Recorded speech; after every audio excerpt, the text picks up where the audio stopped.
ലോകത്തെ ചിരിപ്പിക്കുന്ന ഒരു സംഭവമാണ് ഇപ്പോൾ അമേരിക്കയിൽ നടന്നുകൊണ്ടിരിക്കുന്നത്. അഥവാ 2026 നോബൽ സമ്മാനത്തിന് അമേരിക്കൻ പ്രസിഡന്റ് ഡൊണാൾഡ് ട്രംപിൻ്റെ പേര് നാമനിർദ്ദേശം ചെയ്യപ്പെട്ടു എന്നുള്ളതാണ്. ഇത് വർത്തമാനകാലത്തെ ഏറ്റവും വലിയ രസകരമായിരിക്കുന്ന സംഭവമായിട്ട് തന്നെ അന്താരാഷ്ട്ര മീഡിയകൾ റിപ്പോർട്ട് ചെയ്യുന്നു.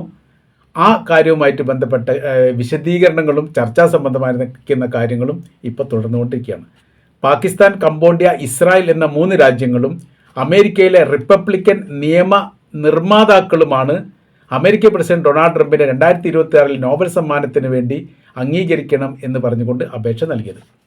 എന്നാൽ ലഭിച്ചതായിരിക്കുന്ന ഈ അപേക്ഷയുമായിട്ട് ബന്ധപ്പെട്ട കാര്യം ലഭിച്ചു എന്ന് നോബൽ സമ്മാന കമ്മിറ്റി സ്ഥിരീകരിച്ചിട്ടില്ല. അതിന് അവർ പറയുന്ന കാര്യം, ഇത്തരം സമ്മാന കാര്യങ്ങൾ ഇത്തരം അപേക്ഷ നൽകിയാൽ അത് രഹസ്യമായിട്ട് വെക്കുക മാത്രമാണ് ചെയ്യുക, അത് ഉൾക്കൊള്ളുന്നവരെ മാത്രമാണ് പുറത്തു വിടുക, അതിനൊരു രഹസ്യ സ്വഭാവമുണ്ട് എന്നവർ പറയുകയും ചെയ്തു.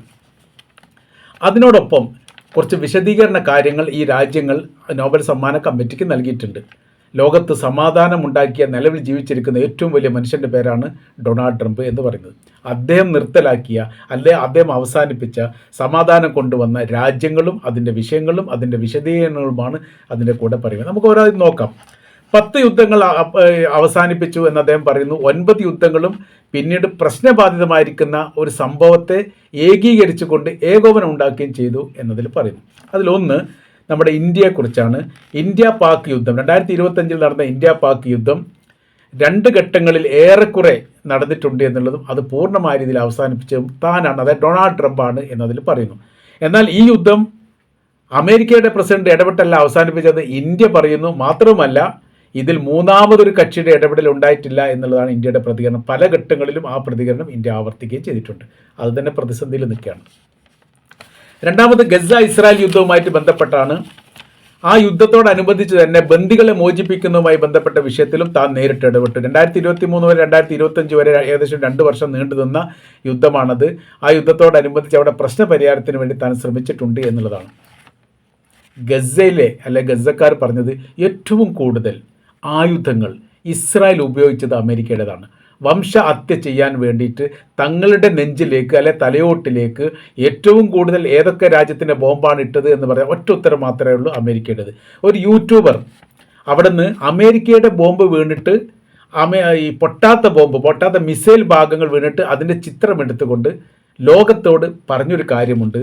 അവർ സമാധാനകാംക്ഷികളല്ല, അവർ തങ്ങളുടെ വംശത്തെ ഇല്ലാതാക്കാൻ വേണ്ടി വന്നവരാണ്, അവരുടെ ആയുധങ്ങളാണ് അമേരിക്ക ഉപയോഗിക്കുന്നത്, ഇത് അതിന് ഏറ്റവും വലിയ തെളിവാണ് എന്ന് പറഞ്ഞ് അദ്ദേഹം ഫോട്ടോ എടുത്തു, വീഡിയോ എടുത്തു, അത് യൂട്യൂബിൽ അപ്ലോഡ് ചെയ്തു. അങ്ങനെ അത് വലിയ രീതിയിൽ ചർച്ചയായെന്ന് മാത്രമല്ല, ആഫ്രിക്ക എന്ന് പറയുന്ന രാജ്യം ഈ പറയപ്പെട്ട യൂട്യൂബറുടെ ബ്ലോഗ് വരെ ഇസ്രായേലിൻ്റെയും അമേരിക്കയുടെയും ക്രൂരത തെളിവിന് വേണ്ടിയിട്ട് ഹാജരാക്കിയിട്ടുണ്ടെന്ന റിപ്പോർട്ട് പുറത്തു വന്നു. ഇസ്രായേലിൻ്റെ പ്രധാനമന്ത്രി അന്താരാഷ്ട്ര ക്രിമിനൽ കോടതി അറസ്റ്റ് വാറണ്ട് പുറപ്പെടുവിച്ച വ്യക്തിയാണ്. ഹേഗിലെ അന്താരാഷ്ട്ര കോടതിയാണ് അറസ്റ്റ് വാറണ്ട് പുറപ്പെടുവിച്ചത്. അതിന് പ്രധാനമായിരിക്കുന്ന കാര്യങ്ങൾ ഒന്നായിട്ട് കാണുന്നത് ഇത് തന്നെയാണ്. അടുത്തത് മൂന്നാമത്തതാണ് ഇസ്രായേൽ ഇറാൻ യുദ്ധം. 2025 ഇസ്രായേൽ ഇറാൻ യുദ്ധം. അത് ജൂൺ മാസം 13 മുതൽ 25 വരെ നിന്നു. പിന്നീട് താൻ ഇടപെട്ട് അത് അവസാനിപ്പിച്ചു. എന്നാൽ ഏറ്റവും ഒടുവിൽ, അതായത് ജൂൺ മാസം 25-ാം തീയതി അല്ലെങ്കിൽ 24-ാം തീയതി രാത്രി ഒരു വലിയ ആക്രമണം നടത്തിയത് അമേരിക്ക തന്നെയാണ്.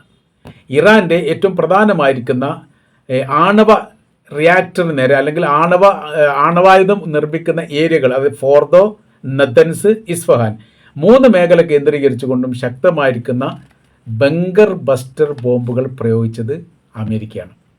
അമേരിക്ക യഥാർത്ഥത്തിൽ യുദ്ധത്തിൽ പങ്കാളിയായിട്ടുണ്ട്. യുദ്ധം ചെയ്തത് അമേരിക്ക തന്നെയാണ്. എന്നിട്ട് സമാധാനമായിട്ട് ബന്ധപ്പെട്ട വിഷയത്തിൽ അദ്ദേഹം അത് പറഞ്ഞിട്ടുണ്ട് എന്നാണ് പറയുന്നത്. ഇതിൻ്റെ അകത്ത് പറയുന്ന കാര്യങ്ങൾ അങ്ങനെയാണ്. അടുത്തത് റുവാണ്ട കോങ്കോ യുദ്ധം താനാണ് അവസാനിപ്പിച്ചതെന്ന് പറയുന്നു. നമ്മൾ ഫാസ്റ്റായിട്ട് പറഞ്ഞു പോവാം. തായ്ലൻഡ് കംബോഡിയ യുദ്ധം താനാണ് അവസാനിപ്പിച്ചതെന്ന് പറയുന്നു. അർമേനിയ അസർബൈജാൻ യുദ്ധം, ഈജിപ്ത് എത്യോപ്യ യുദ്ധം, സെർബിയ കൊസോവോ യുദ്ധം, അമേരിക്ക അഫ്ഗാൻ യുദ്ധം. അമേരിക്കയും അഫ്ഗാനും തമ്മിൽ ഒരു യുദ്ധ സാഹചര്യങ്ങളൊക്കെ ആദ്യം ഉണ്ടായിരുന്നു. അതിന് തുടർച്ചയായ രീതിയിൽ ചില കരാർ പത്രങ്ങൾ ദോഹ കരാർ പ്രകാരം ഉണ്ടാക്കിയിട്ടുണ്ട്. അത് യുദ്ധവിരാമവുമായിട്ട് ബന്ധപ്പെട്ടാണ് അത് പരിഗണിക്കുന്നതാണ്, പ്രശ്നം തീർക്കാൻ വേണ്ടി സാധിച്ചു എന്നുള്ളതാണ്. എന്നാൽ അങ്ങനെ സംഭവം ഉണ്ടോ? അങ്ങനെ സംഭവം ഉണ്ടായിട്ടില്ല. അവിടെ സമാധാനത്തിൻ്റെ ഒരു പ്രശ്നം വരുന്നത് എങ്ങനെയാണ്? അവിടെ ഒരു US അഫ്ഗാൻ യുദ്ധവുമായി ബന്ധപ്പെട്ട് ഡൊണാൾഡ് ട്രംപിൻ്റെ സമാധാന ശ്രമം എന്ന് പറയുന്ന സംഭവം എന്താണ് അവിടെ? അതിന് സംഭവം ഉണ്ടായിട്ടില്ല. അവിടെ വിഷയം എന്ന് പറഞ്ഞാൽ അവിടെ ഉണ്ടായിരുന്ന ഭരണ സംവിധാനത്തെ, താലിബാൻ്റെ ഭരണത്തെ അട്ടിമറിച്ചുകൊണ്ട് ഹമീദ് കർസായിയുടെ ഭരണ സംവിധാനത്തെ കൊണ്ടുവന്ന രാജ്യമാണ് അമേരിക്ക. എന്നിട്ട് അവരാണ് 10, 15, 16ഓളം വർഷം അവിടെ ഭരണം നടത്തിയത്. പിന്നീട് ഇതേ താലിബാൻ തന്നെ എന്ത് ചെയ്തു? അവിടേക്ക് മടങ്ങി വന്ന് ഹമീദ് കർസായിയുടെ നേതൃത്വത്തിലുള്ള, അല്ലെങ്കിൽ അവരുടെ ആ രാഷ്ട്രീയ പാർട്ടിയുടെ നേതൃത്വത്തിലുള്ള ഭരണ സംവിധാനത്തെ അട്ടിമറിച്ചുകൊണ്ട് അധികാരത്തിൽ വന്നു. അധികാരത്തിൽ വന്ന സമയത്ത് അവിടെ പ്രശ്നം എന്ന് പറയുന്നത് 2500ഓളം അമേരിക്കൻ സൈനികർ അവിടെ ആ ഭൂമിയിൽ ഒറ്റപ്പെട്ടു പോയി. അവരെ മോചിപ്പിക്കുക എന്നുള്ളത് ഏറ്റവും ശ്രമകരമായിരിക്കുന്ന വിഷയമായിരുന്നു. കാര്യം എന്ന് പറഞ്ഞാൽ താലിബാൻ എന്ന് പറയുന്ന ഒരു ഭീകര രാജ്യമാണ്, അല്ലെങ്കിൽ ഭീകര സംഘമാണ്. അവരുമായിട്ടൊരു കരാറുണ്ടാക്കുക എന്ന് പറഞ്ഞാൽ വലിയ പ്രശ്നമാണ്, വലിയ വിഷയമാണ്. അത് വല്ലാതെ തരം താണുപോകുന്ന സ്ഥിതിയിലേക്ക് വരും. അപ്പോൾ 2500ഓളം അമേരിക്കൻ സൈനികർ അവരെ സംബന്ധിച്ചിടത്തോളം അവരുടെ ജീവൻ വലിയ രീതിയിൽ അപകടത്തിലായി.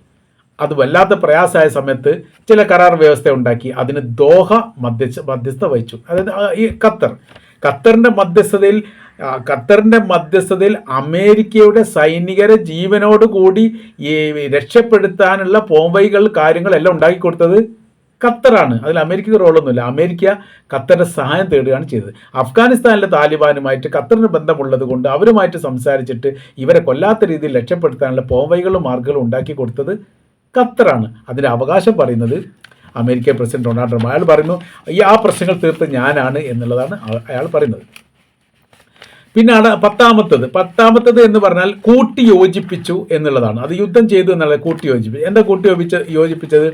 അബ്രഹാം കരാറുമായിട്ട് ബന്ധപ്പെട്ട അബ്രഹാം അക്കൗണ്ടുമായിട്ട് ബന്ധപ്പെട്ട കാര്യത്തിൽ ചെതറിക്കിടക്കുന്ന അറേബ്യൻ രാജ്യങ്ങളെല്ലാം യോജിപ്പിച്ച് ഒരു സംവിധാനത്തിൽ കൊണ്ടുവരാൻ തനിക്ക് സാധിച്ചു. അതാണ് ആ വിഷയമായിട്ട് ബന്ധപ്പെട്ട് പറയുന്നത്.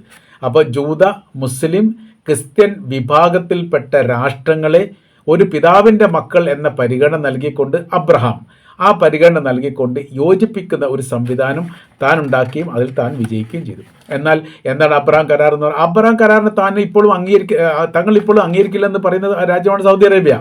ഒരു തരത്തിലും ആ കരാറിന് അംഗീകരിക്കില്ല. കരാർ അംഗീകരിക്കണമെങ്കിലോ ആ കരാറുമായിട്ട് ബന്ധപ്പെട്ട കാര്യത്തെക്കുറിച്ച് ചർച്ച ചെയ്യണമെങ്കിലോ അതുമായി ബന്ധപ്പെട്ട കാര്യത്തിൽ എന്തെങ്കിലും നീക്കുപോക്ക് ഉണ്ടാക്കണമെങ്കിലോ ഈ ഫലസ്തീൻ എന്ന് പറയുന്ന രാജ്യം സ്വതന്ത്രമാണ്, അഥവാ ഇസ്രായേൽ സ്വാതന്ത്ര്യം കൊടുക്കണം. ഇസ്രായേൽ സ്വാതന്ത്ര്യം കൊടുക്കുമോ ഫലസ്തീൻ? ഇല്ലാത്തടത്തോളം കാലം ഈ കരാർ നിലനിൽക്കുകയില്ല.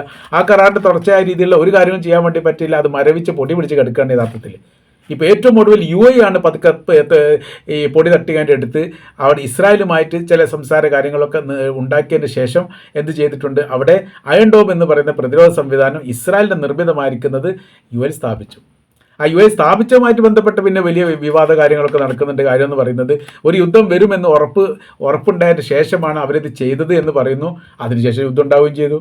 അഥവാ അമേരിക്ക ഇറാനെ ആക്രമിച്ചു. ഹോർമസ് കടലുമായിട്ട് ബന്ധപ്പെട്ട് ഇറാൻ എന്ത് ചെയ്തു? തിരിച്ചടി ഇങ്ങോട്ട് നൽകി, UAE-ലേക്ക് നൽകി. ആ UAE-ലേക്ക് നൽകിയുമായിട്ട് ബന്ധപ്പെട്ട് കുറേ വിവാദങ്ങൾ നടക്കുന്നുണ്ട്. അപ്പോൾ ഇങ്ങനെ സംഭവം ഒരുപക്ഷെ ഉണ്ടാകാൻ സാധ്യതയുണ്ടെന്ന് മനസ്സിലാക്കിയിട്ടാണ് UAE ഇത് സ്ഥാപിക്കപ്പെട്ടത് എന്നും പറയുന്നു. അപ്പോൾ ഈ പറയപ്പെട്ട ഈ കാര്യങ്ങൾ, അതായത് ഏറ്റവും ഒടുവിൽ നമ്മളിപ്പോൾ പറഞ്ഞത് അബ്രഹാം അക്കോർഡാണ്. അപ്പോൾ 8 യുദ്ധം ഇങ്ങനെ പറയുന്നുണ്ട്. 8 വാർസ് എൻഡഡ് അങ്ങനെയും പറയുന്നുണ്ട്. 8 വാർസ് സോൾവഡ് അങ്ങനെയും പറയുന്നുണ്ട്. യുദ്ധം അവസാനിപ്പിച്ചു എന്ന് പറയുന്നു, പരിഹരിച്ചു എന്ന് പറയും. രണ്ടെണ്ണം പറയുന്നുണ്ട്. അപ്പോൾ യഥാർത്ഥത്തിൽ ഇസ്രായേലുമായിട്ട് ബന്ധപ്പെട്ട വിഷയം അവസാനിച്ചു പറയുന്നു. ആ സംഘർഷം ഇപ്പോൾ തുടരുന്നില്ലേ? ഉണ്ട്. ഇപ്പോൾ ഈ മേഖല ക്ലിയർ ആണോ? അല്ല. അന്താരാഷ്ട്ര തലത്തിൽ ഈ വിഷയമായിട്ട് ബന്ധപ്പെട്ട് ഇറാനും ഇറാനും അമേരിക്കയും തമ്മിലുള്ള പ്രശ്നത്തിന് ഇപ്പോൾ പരിഹാരം ഉണ്ടായിട്ടില്ല എന്ന് മാത്രമല്ല, ലോക സാമ്പത്തിക മേഖലയെ സാരമായിട്ട് അത് ബാധിച്ചിട്ടുണ്ട്. പെട്രോളിയം ഉൽപ്പന്നങ്ങൾ വില കൂടിയിട്ടുണ്ട്. പല ലോക രാജ്യങ്ങളും അതിൻ്റെ പ്രയാസവും ക്ലേശവും ബുദ്ധിമുട്ടും അനുഭവിക്കുന്നു. പറയപ്പെട്ട 10 എണ്ണത്തിലും 10 രാജ്യങ്ങൾക്കും ഈ വിഷയത്തിൽ ട്രംപോ അമേരിക്കയോ ഇടപെട്ടുകൊണ്ട് പ്രശ്നം പരിഹരിച്ചു എന്ന് ഒരു അഭിപ്രായമില്ല. എന്ന് വെച്ചാൽ കള്ളത്തരമാണ്.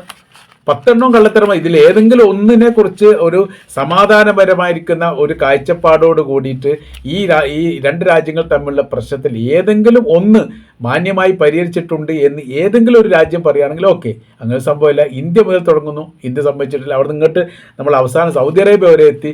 ഈ ഇത്രയും ആളുകളുടെ ലിസ്റ്റ് നമ്മൾ എടുത്ത് പരിശോധിക്കുന്നതിൽ ഒരു രാജ്യം പോലും യഥാർത്ഥത്തിൽ തങ്ങളുടെ പ്രശ്നം ഡൊണാൾഡ് ട്രംപ് ഇടപെട്ട് പരിഹരിച്ചിട്ടുണ്ട് എന്ന് പറഞ്ഞിട്ടില്ല. അപ്പോൾ കള്ളത്തരവും പൊള്ളത്തരവും കൂട്ടിച്ചേർത്തുകൊണ്ട് സമർപ്പിക്കപ്പെട്ട ഒരു നോബൽ സമ്മാന അപേക്ഷയായിട്ട് മാത്രമേ ഇത് കാണാൻ സാധ്യതയുള്ളൂ. കാര്യം ഒന്ന് പാകിസ്ഥാനാണ്. പാകിസ്ഥാൻ എന്ന് പറയുന്നത് അമേരിക്കയുടെ നേലാണ്. എന്താണോ അമേരിക്ക പറയുന്നത് അത് ചെയ്തുകൊണ്ടിരിക്കുന്ന പണിയാണ്. ഓൽക്കതിനുള്ള കൂലിയും കിട്ടുന്നുണ്ടാവും. കംബോഡിയ അങ്ങനെ തന്നെയാണ്. മൂന്നാമത്തെ കക്ഷിയാണ് ഏറ്റവും രസം ഇസ്രായേൽ.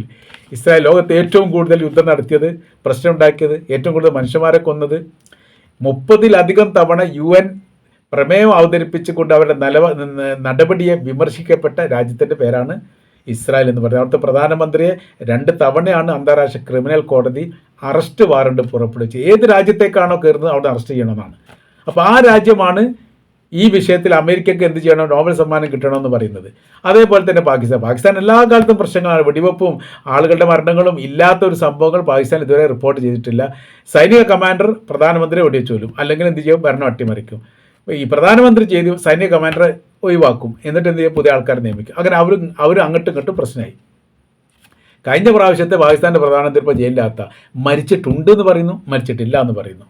ഇതിൻ്റെ യാഥാർത്ഥ്യം പോലും പുറത്ത് പറയാൻ സാധിക്കാത്ത വിധം പ്രയാസപ്പെടുന്ന അല്ലെങ്കിൽ ഒരു കൃത്യമായിരിക്കുന്ന നിയമവ്യവസ്ഥയില്ലാത്ത രാജ്യത്തിൻ്റെ പേരാണ് പാകിസ്ഥാൻ. അവരും കൂടിയാണ് ഇപ്പോൾ ട്രംപിനെ സഹായിച്ചത് എന്നുള്ളതും ഇതിനെ വല്ലാത്തൊരു തരത്തിലേക്ക് എത്തിക്കാൻ വേണ്ടി സഹായിക്കുന്ന ഘടകമായിട്ട് തന്നെയാണ് ലോകം കാണുന്നത് എന്ന് ചുരുക്കം.